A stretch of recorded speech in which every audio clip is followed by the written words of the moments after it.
Shri Shant Manu, ACS, Higher Education Department. समारोह की special guest Nilofer Khan, vice chancellor University of Kashmir,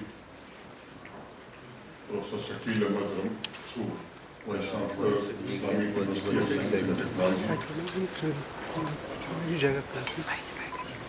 professor Abdul Wahid, registrar IUST, distinguished guests, civil और police administration के सभी वरिष्ठ अधिकारी, फैकल्टी मेंबर्स, स्टूडेंट्स, देवियों, सज्जनों और मित्रों, सबसे पहले मैं आपके 20वें फाउंडेशन डे के समापन समारोह के उपलक्ष्य में आयोजित इस कार्यक्रम में उपस्थित होने के लिए आपके वाइस चांसलर प्रोफेसर रामसू को हृदय से धन्यवाद देता हूँ।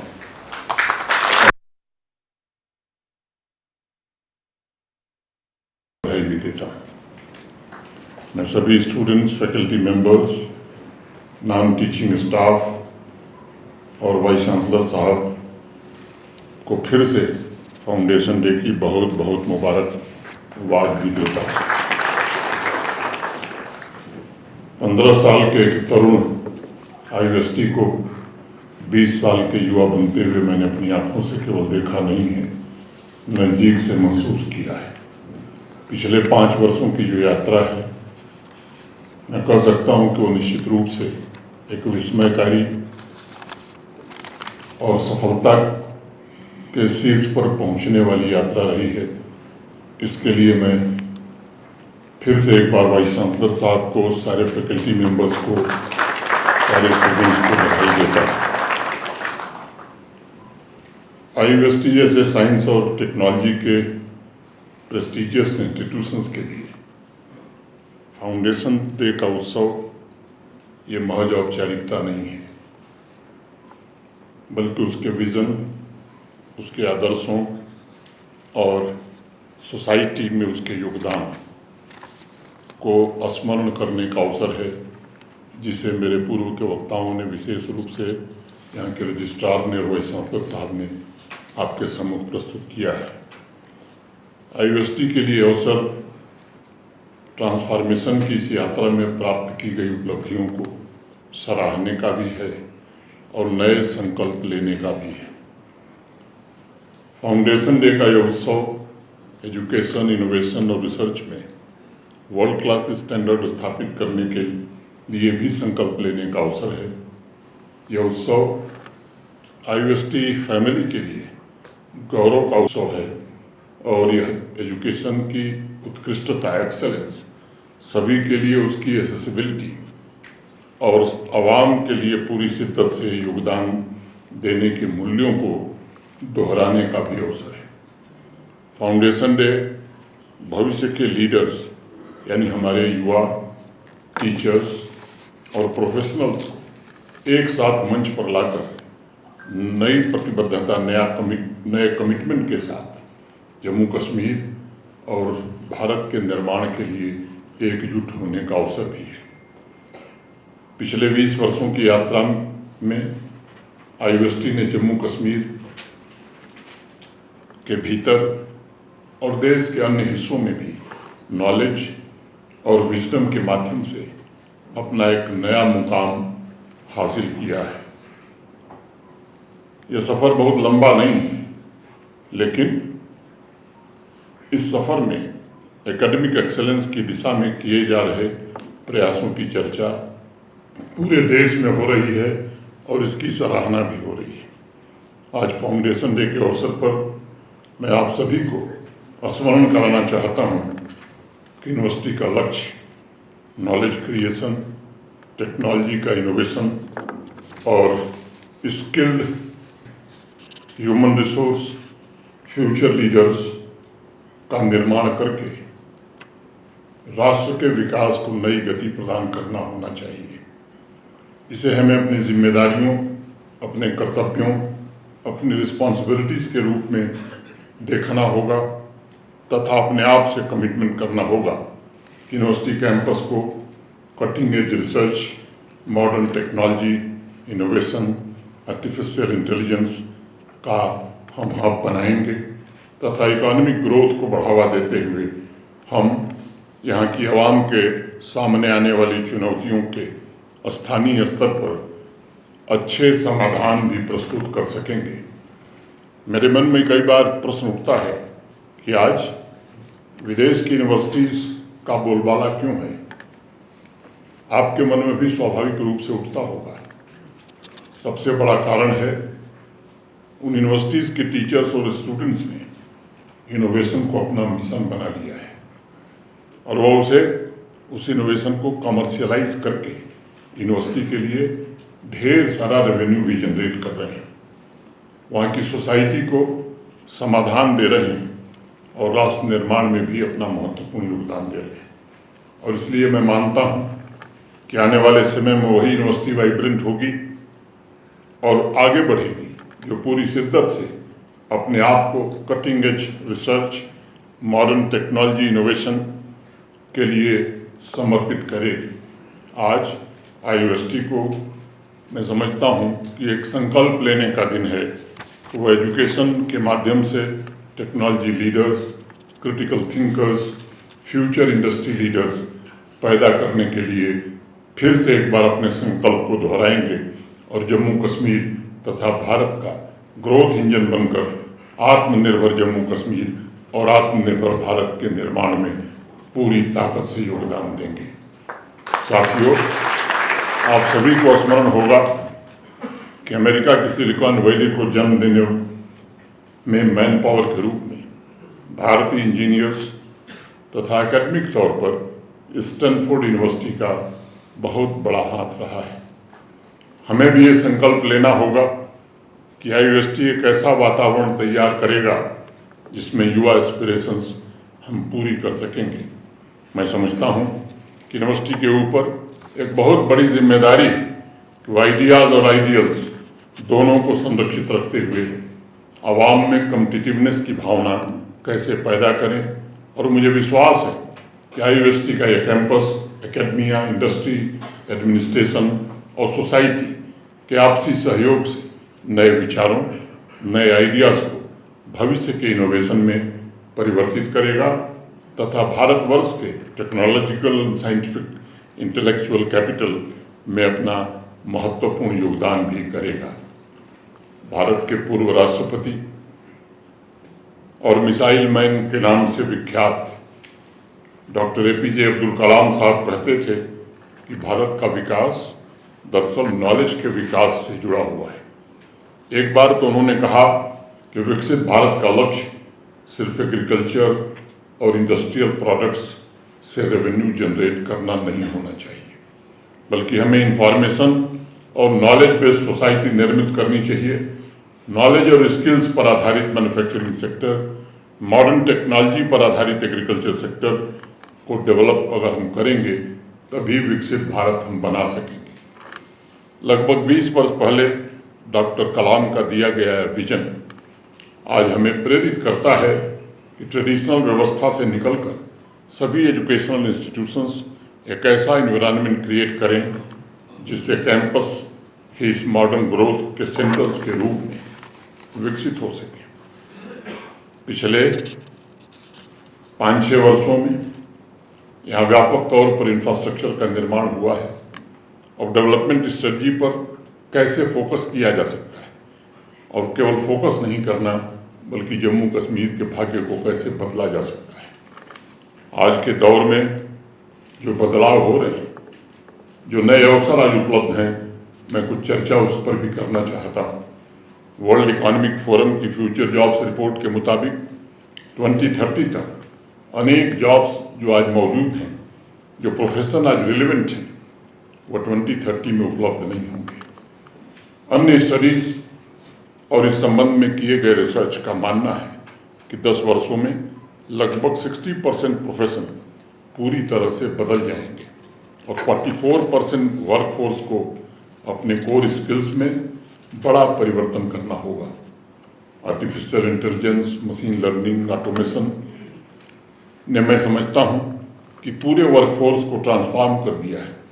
यूनिवर्सिटीज़ को आने वाले भविष्य में खुद को रिलेवेंट बने रहने के लिए बड़े क्रांतिकारी परिवर्तन करने होंगे और मुझे प्रसन्नता है कि IUST उस पर सचेष्ट ही नहीं है बल्कि निरंतर परिवर्तन करती जा रही है। यूनिवर्सिटी कैंपस को स्टार्टअप्स, इन्वेंशन, नए रिसर्च और भविष्य की ज़रूरतों के मुताबिक स्किल्स के नॉलेज डेवलपमेंट और नॉलेज एप्लीकेशन का सेंटर बनना होगा। एजुकेशन का ट्रेडिशनल डेफिनेशन है कि स्टूडेंट एक विषय में डिग्री लेगा, एक सब्जेक्ट में डिग्री लेगा और अपने करिकुलम के मुताबिक अपनी पढ़ाई भी पूरी करेगा। एजुकेशन के इस डेफिनेशन को भी हमें बदलना होगा और सभी फैकल्टी मेंबर्स को स्वयं से ये प्रश्न पूछना होगा कि वो स्टूडेंट को जो पढ़ा रहे हैं उससे नए इन्वेंशन, नए रिसर्च और नए डिस्कवरी का मार्ग प्रशस्त हो रहा है या नहीं हो रहा है। अगर आप अपने क्लास में जो पढ़ा रहे हैं वह किसी नई डिस्कवरी के आधार निर्मित नहीं कर रहा है, तब आप अपना और स्टूडेंट दोनों का समय बर्बाद कर रहे हैं। आपको स्वयं से ये सवाल पूछना ही होगा कि क्या आप जो पढ़ा रहे हैं वो कुछ ऐसा है जो स्टूडेंट्स को पहले से नहीं पता था और उस नॉलेज से वो नई चीज़ें बनाने या उसके विषय में एक नया दृष्टिकोण जानने में सक्षम हो सकता है या नहीं हो सकता है। मुझे लगता है कि अब समय आ गया है कि हम साफ बोलें, स्पष्ट बोलें, घुमा फिरा कर बात करने की बजाय कड़वा सच बोलें, क्योंकि नई पीढ़ी अब एजुकेशन के पुराने ढर्रे पर चलकर नए भविष्य को निर्मित नहीं कर पाएगी। सभी फैकल्टी मेंबर्स से मेरा आग्रह होगा कि क्लास में जाते वक्त स्वयं से सवाल करना होगा कि आज वो जो पढ़ाने जा रहे हैं वह रिसर्च बेस्ड एजुकेशन है या नहीं। अगर नहीं है तो करिकुलम से अलग हटकर स्टूडेंट्स को उन कोर स्किल्स का नॉलेज कैसे हम प्रदान कर सकेंगे, उसे समाज और राष्ट्र को आगे ले जाने की कैपेबिलिटी हम कैसे दे सकेंगे। हमें यूनिवर्सिटी के कैंपस में कोलैबोरेशन को और अधिक प्रमोट करने की आवश्यकता है, क्योंकि फ्यूचर के प्रोफेशन और चैलेंजेज के समाधान के लिए जो स्किल्स चाहिए वो किसी एक सब्जेक्ट से मिल नहीं सकता है। हर सेक्टर में, चाहे वो मैकेनिकल इंजीनियरिंग हो, सिविल इंजीनियरिंग हो, कंप्यूटर साइंस हो, आर्टिफिशियल इंटेलिजेंस हो, ग्रीन इकोनॉमी जॉब्स हो, साइबर सिक्योरिटी हो, फिलॉसफी हो, मीडिया हो, हेल्थ प्रोफेशनल्स हो, फूड टेक्नोलॉजी हो, सभी को ऐसे स्किल्स चाहिए जो केवल इंटर डिसिप्लिनरी एजुकेशन से ही नहीं, बल्कि मुझे लगता है डॉक्टर साहब अब सोचने का वक्त आ गया है ट्रांस डिसिप्लिनरी एजुकेशन से संभव है। और इस दिशा में नेशनल एजुकेशन पॉलिसी द्वारा इस यूनिवर्सिटी ने और जम्मू कश्मीर की अनेक यूनिवर्सिटीज़ ने एक मजबूत कदम आगे बढ़ाया है।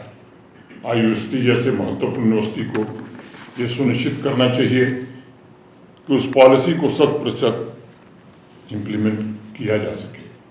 आजकल इंडस्ट्री में टेक्नोलॉजी को लेकर डिसरप्शन शब्द का बड़ा इस्तेमाल हो रहा है।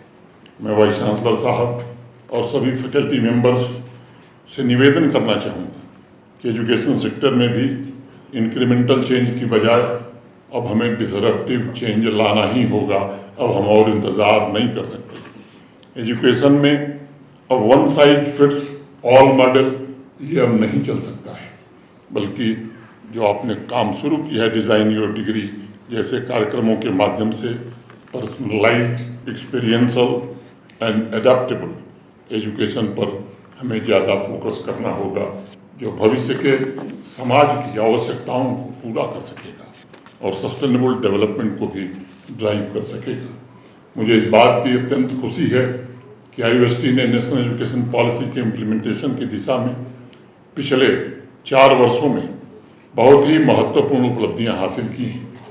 तो करिकुलम में चाहे वो जो जरूरी चेंजेज हों, academic bank credit, multiple entry exit, life long learning skills, semester long internship, entrepreneurship के कल्चर को बढ़ावा देने की दिशा में मैं मानता हूँ कि एक ऐतिहासिक माइलस्टोन इस यूनिवर्सिटी ने हासिल किया है। मुझे इस बात की भी बेहद खुशी है कि 2021 से 2025 के बीच के एकेडमिक प्रोग्राम की संख्या, जैसा वाइस चांसलर साहब ने बताया, 41 से बढ़कर अब 90 हो गई है। AI, robotics, design your own degree, space technology, data sciences, nursing and allied health sciences, apprenticeship based UG level skill courses, अनेक इस तरह के कोर्स कैंपस को मैं मानता हूँ कि काफ़ी हद तक ट्रांसफॉर्म करने में मदद किया है, लेकिन हमें रुकना नहीं है। ट्रांसफॉर्मेशन की जर्नी को नई गति देनी ही होगी। मुझे वाइस चांसलर साहब ने बताया था कि इस ट्रांसफॉर्मेशन की बदौलत 2021 में, और आज भी उन्होंने कहा, यहाँ 3000 स्टूडेंट्स एडमिशन के लिए अप्लाई करते थे, वहीं 2025 में संख्या बढ़कर 7600 हो गई है और जम्मू कश्मीर के बाहर से भी लोग यहाँ आवेदन कर रहे हैं। IOST में एक बड़ा परिवर्तन रिसर्च में भी आया है, रिसर्च सेक्टर में भी आया है। 2021 के पहले सामान्य तौर पर साल में रिसर्च के लिए एक्सटर्नल फंडिंग करीब 2 करोड़ रुपए आती थी। पिछले 4 वर्षों में 69 करोड़ रुपए केवल रिसर्च के लिए जुटाना स्वयं में एक बड़ी उपलब्धि है। नए रिसर्च सेंटर्स ने IOST को इंटरडिसिप्लिनरी और कोलैबोरेटिव रिसर्च के प्रमुख सेंटर के रूप में स्थापित किया है और मैं कह सकता हूँ कि रिसर्च बेस्ड एजुकेशन के संकल्प की सिद्धि के लिए हमें और तेज़ी से आगे बढ़ना है। मैं इनोवेशन आउटपुट के आंकड़े देख रहा था। यूनिवर्सिटी ने 32 पेटेंट हासिल कर ली हैं, 77 पेटेंट पब्लिश हो चुके हैं। जहां 2021 में यूनिवर्सिटी ने एक भी स्टार्टअप इंक्यूबेट नहीं किया था, लेकिन पिछले 4 वर्षों में IOST ने 93 स्टार्टअप्स इंक्यूबेट किए हैं और एक डेडिकेटेड इंक्यूबेशन फाउंडेशन की स्थापना भी की है। मुझे प्रसन्नता है आज इनोवेशन सेंटर लोकार्पित होकर आपको समर्पित हुआ है। यूनिवर्सिटी के एडमिनिस्ट्रेटिव ब्लॉक भी आज लोकार्पित होकर आपको समर्पित हुआ है। 100 से ज़्यादा इंटरप्रेन्योरशिप इवेंट्स, 31 वोकेशनल कोर्सेस अब तक संचालित हो चुके हैं। 10,000 से ज़्यादा स्टूडेंट्स को इंटरप्रेन्योरशिप के लिए कैपेसिटी बिल्डिंग कार्यक्रम से जोड़ा गया है और जो इसमें दूसरा पहलू है जो बहुत महत्वपूर्ण है, 3500 गर्ल स्टूडेंट्स रही हैं। ये बड़ी प्रसन्नता की बात है। मैं इसे एक बड़ी उपलब्धि के रूप में देखता हूँ, क्योंकि मेरा मानना है कि आने वाले निकट भविष्य में university campus higher educational institution ही स्टार्टअप्स और यूनिकॉर्न को जन्म देने वाले हैं। मुझे वाइस चांसलर साहब ने बताया कि IOST में आए ट्रांसफॉर्मेशन की बदौलत पिछले 4 वर्षों में इसका इंटरनल रेवेन्यू भी 72% से ज़्यादा बढ़ गया है। नेशनल और इंटरनेशनल लेवल पर रिसर्च कोलैबोरेशन से एडिशनल फंडिंग भी, जहां पहले सिर्फ 1.9 करोड़ रुपए थी, 4 वर्षों में बढ़कर वो 35 करोड़ से ज़्यादा हो गई है। स्टूडेंट प्लेसमेंट जहां 2020 से पहले 25% के आसपास था, पिछले 4 वर्षों में अब 75% से ज़्यादा हो गया है। 180 से ज़्यादा कंपनीज रिक्रूटमेंट के लिए आने लगी हैं। ये कुछ ऐसे आंकड़े हैं जो इंडिकेट कर रहे हैं कि हमारा रास्ता सही है और ट्रांसफॉर्मेशन की इस गति को हमें बरकरार ही नहीं रखना है, बल्कि इसे और तेज करना है। सभी सेक्टर्स और इंडस्ट्रीज़ में परिवर्तन को भी हमें मॉनिटर करना होगा ताकि ज़रूरतों के मुताबिक स्किल्ड वर्कफोर्स हम तैयार कर सकें। अपनी बात समाप्त करने के पहले मैं वैश्विक परिवर्तन की गति का एक छोटा उदाहरण आपके सामने रखना चाहूँगा। पिछले वर्ष एक रिसर्च हुई और उसमें कहा गया कि 2024 में जितने भी स्टूडेंट्स ने ग्रेजुएशन में एडमिशन लिया था, उसमें 65% भविष्य में ऐसी नौकरी करेंगे जो अभी मौजूद ही नहीं। ये कोई भविष्यवाणी नहीं है, बल्कि बदलाव की गति के आधार पर एक स्टडी का ये रिजल्ट है, निष्कर्ष है। और इसलिए सब्जेक्ट्स के साथ साथ मुझे लगता है कि स्टूडेंट्स को critical thinking, creativity, collaboration, communication और डिजिटल स्किल्स हमें सीखने ही होंगे और IUST कैंपस के एजुकेशन को रियल वर्ल्ड के साथ हम कैसे इंटीग्रेट कर सकते हैं, ये हमें सोचना होगा। हमें नौजवानों को लाइफ लॉन्ग लर्निंग के लिए एम्पावर करना होगा ताकि अप स्किलिंग और री स्किलिंग के द्वारा उनकी प्रोडक्टिविटी सदैव बनी रहे और विकसित जम्मू कश्मीर, विकसित भारत के निर्माण में वो भी एक महत्वपूर्ण भूमिका का निर्वहन कर सकें। इस यात्रा में सभी फैकल्टी मेंबर्स भी स्टूडेंट के साथ केवल सिखाएंगे नहीं, मुझे लगता है सीखेंगे भी और उनके को लर्नर बनकर उन्हें गाइड करेंगे, इसका मुझे विश्वास है। अंत में अपनी बात समाप्त करने से पहले मैं एक दो अनुरोध करना चाहूँगा। अभी मैं इनोवेशन सेंटर के इनॉग्रेशन के समय उपलब्ध था, वहाँ वाइस चांसलर साहब भी थे, कई लोग थे। मैंने एक बात कही कि लो कास्ट हाउसेस, लो कास्ट इनर्जी रिजिलियंट हाउसेस हम कैसे बना सकते हैं। जितनी बड़ी हमारी आबादी है, मैं उसके डिटेल में नहीं जाना चाहता हूँ, डिटेल में भी जा सकता हूँ, लेकिन मुझे समय की मर्यादा का ध्यान रखना है। मुझे लगता है इस पर काम करने की ज़रूरत है। दूसरी बात जो मुझे समझ में आ रही है कि ये जो मटेरियल हम रोड बनाने में यूज़ करते हैं और बिल्डिंग बनाने में, धीरे धीरे ये मटेरियल ख़त्म होते जा रहे हैं। इसको कैसे हम फिर से रीयूज़ कर सकते हैं और बेहतर सड़क बना सकते हैं, बेहतर बिल्डिंग बना सकते हैं, मुझे लगता है इस यूनिवर्सिटी को इस पर काम करने की ज़रूरत है। बर्फबारी के कारण सड़कें बहुत ख़राब होती हैं। हॉट मिक्स टेक्नोलॉजी से हम परिचित हैं। अब दुनिया भर में कोल्ड मिक्स टेक्नोलॉजी बहुत तेज़ गति से प्रयोग में लाई जा रही है। क्या IUST ये मदद कर सकती है जम्मू कश्मीर सरकार की कि कैसे सड़कें कोल्ड मिक्स टेक्नोलॉजी से बनाई जाएं ताकि लंबे समय तक ये ड्यूरेबल रहें। और चौथी बात, फार फ्लंग एरिया में बिना टावर के सिग्नल हम कैसे भेज सकते हैं, क्या इस प्रोजेक्ट पर हम काम कर सकते हैं। मुझे लगता है कि अगर ये 4 काम हमने किया तो मैं समझता हूँ कि ये बड़ी उपलब्धि होगी। मैं अपनी बात समाप्त करूँ उसके पहले 10 नवंबर को लाल किले के टेरर अटैक में जान गंवाने वाले मासूम नागरिकों को मैं अपनी ओर से, आप सबकी ओर से श्रद्धांजलि अर्पित करता हूँ तथा उनके परिजनों के प्रति संवेदना व्यक्त करता हूँ। ये सच है कि आतंकवाद अमन और तरक्की के लिए सबसे बड़ा खतरा है और इसका दुश्मन वही है। ये अवाम में न सिर्फ नफरत और हिंसा फैलाता है बल्कि अवाम के भाईचारे और अवाम की एकता को भी कमज़ोर करता है। आतंकवाद ने 3 दशकों तक जम्मू कश्मीर के नौजवानों का जीवन बर्बाद किया है, बल्कि मैं मानता हूँ यहाँ के नौजवानों का सबसे बड़ा दुश्मन यही आतंकवाद और इसका इकोसिस्टम रहा है। आज हमारा नौजवान अपने ड्रीम, अपने एस्पिरेशंस पूरे कर रहा है और यह बात पड़ोसी मुल्क और उनके कुछ सहयोगी आतंकी तत्वों को रास नहीं आ रही है। जम्मू कश्मीर और देश में आतंकवाद के जरिए वो आपके सपनों का खून करना चाहता है। ऐसे तत्वों को पहचानना मुझे लगता है और सिक्योरिटी फोर्सेस को इसकी जानकारी देना ये समाज और आवाम की भी जिम्मेदारी है। 5-6 वर्षों में जम्मू कश्मीर के लोगों ने शांति का स्वाद अच्छी तरह से चख लिया है और मैं मानता हूं कि पीस के स्टेक होल्डर भी जम्मू कश्मीर में उनकी संख्या में बड़ी वृद्धि हुई है। आप अपनी नई तकदीर बनाना चाहते हैं, एक नई पहचान आपने बनाई है, आप अपने सपने बुने हैं, उन्हें कायम रखा जा सके, उन्हें पूरा किया जा सके, ऐसा वातावरण यहाँ बना रहे।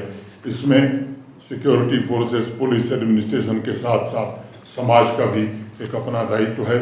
मैं आप सबसे प्रबुद्ध होने के नाते निवेदन करना चाहता हूँ कि पढ़ाई के साथ साथ इस पुनीत काम में भी आपको सहयोग करना चाहिए। मैं एक बार पुनः फाउंडेशन डे की आप सबको हृदय से बधाई देते हुए अपनी बात पूरी करता हूँ और रॉबर्ट फ्रॉस्ट की कविता मुझे ध्यान में आ रही है, उसको कह करके the woods are lovely dark and deep but I have promises to keep and miles to go before I sleep and miles to go before I sleep. Thank you. जय हिंद।